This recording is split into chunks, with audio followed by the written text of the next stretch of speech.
Masih rendahnya cakupan vaksinasi COVID-19 terhadap kategori lanjut usia atau lansia membuat petugas Dinas Kesehatan Kota Lubuk Linggau terus berupaya memaksimalkan pelayanan vaksin.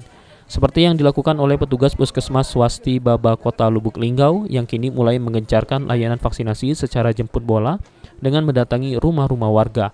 Salah satunya di Kelurahan Mesat Jaya, Kecamatan Lubuk Linggau Timur 2, tampak sejumlah lansia secara bergiliran diberikan suntik vaksin COVID-19 setelah sebelumnya dilakukan pemeriksaan kesehatan. Adanya layanan vaksin jemput bola ini sangat membantu warga. Pasalnya masih ada beberapa yang belum mendapatkan vaksinasi COVID-19 karena terkendala jarak rumah dengan vaskes cukup jauh. Pada layanan ini petugas menargetkan 50 orang warga bisa mendapatkan vaksin COVID-19. Warga yang kemarin belum divaksin, akhirnya bisa divaksin untuk hari ini kan.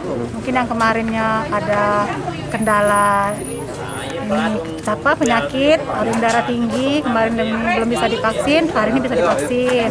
Yang ada yang ini warga yang kerjaannya di luar kan, hari ini bisa divaksin. Tri Hajaria, PAL TV.